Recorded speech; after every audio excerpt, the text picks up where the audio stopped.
Hey everyone, welcome to Movie Watch. I'm your watcher Steve, and today I'm going to be telling you 15 facts you didn't know about the 2008 movie Iron Man. Fact number 1. Tony's Iron Man armor is made from a gold titanium alloy.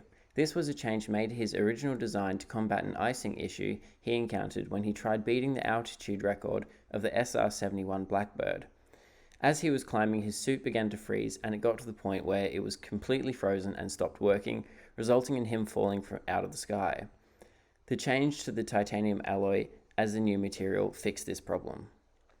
This leads into fact number 2, which is the SR-71 Blackbird record that Tony tried to beat in his initial test flight of the Mark II armor when it froze, is the type of aeroplane that the X-Men use in their films. The record it held was an altitude of 85,000 feet. Fact number 3. The dress that Pepper Potts bought herself for her birthday as a present from Tony is a blue-purple colour. This is an Easter egg to the comics, as the colour of the dress is the colour of the Iron Man suit that Pepper wears in the comics as the hero Rescue. Fact number 4. In the film, Tony gets inspiration from his hot rod car for the red in his Mark III suit. This happens while he makes the adjustments to the material of the suit when he decides to use the titanium alloy. Fact number 5. While Robert Downey Jr. brought the character of Tony Stark / Iron Man to life, the studio wasn't entirely sure of their choice in Downey because of his troubled past. For a while, Tom Cruise was in the running, but luckily for everyone, Cruise was not interested in the character. Downey was the final choice, and I think we can all agree that he was the best choice to play the character anyway. Fact number 6. The core of the original miniature arc reactor that Tony builds while he's in captivity is made from palladium. To be more specific, Tony needed at least 1.6 grams of palladium to be able to build his original arc reactor. To get this amount of palladium, Tony, with the help of Yinsen, had to take apart 12 missiles and extract 0.15 grams from each. Fact number 7. The organization SHIELD was first introduced to the universe in Iron Man. The acronym stands for the Strategic Homeland Intervention Enforcement and Logistics Division.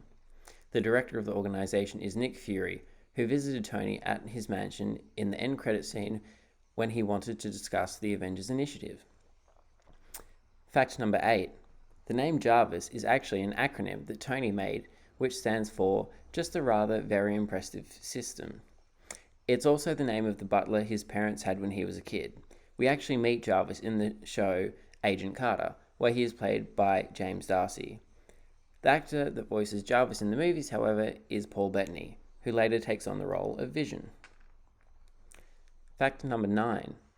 The first time we meet the Ten Rings in the MCU is not actually in Shang-Chi, but rather the original movie of the MCU, Iron Man. They are the group that take Tony prisoner. This was done under the orders of Obadiah Stane, who paid them to abduct Tony. This is not the only time we meet them before Shang-Chi either, as we see them again in Ant-Man. Fact number 10. Tony originally gets inspiration for his miniature arc reactor while he is being drowned by the Ten Rings when he refused to build weapons for them.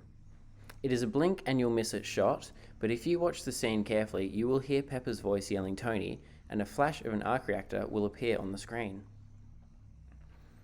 Fact number 11. Originally, the villain of the movie was meant to be the Mandarin, but this was changed to Jeff Bridges' character, the Ironmonger / Obadiah Stane. When the film was announced originally, and it was being discussed at Comic-Con, fans were told that the villain would be the Mandarin, but this was later changed. Fact number 12.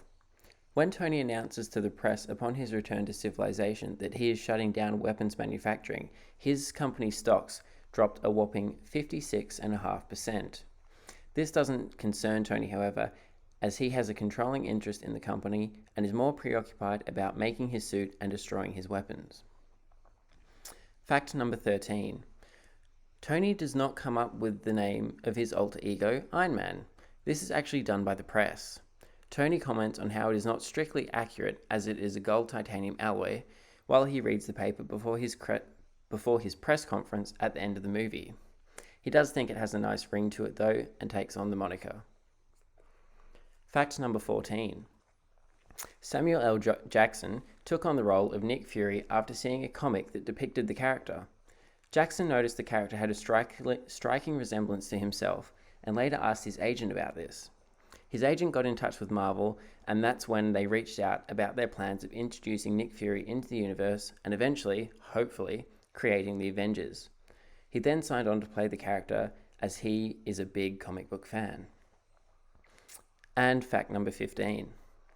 Iron Man had a budget of $140 million and grossed a total of $585.8 million at the box office.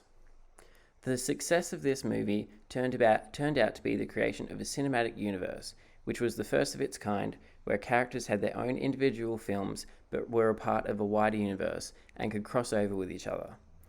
This movie was the start of a 27-film-long story which is still continuing today. Thanks for watching, everyone. I hope you enjoyed. Please subscribe.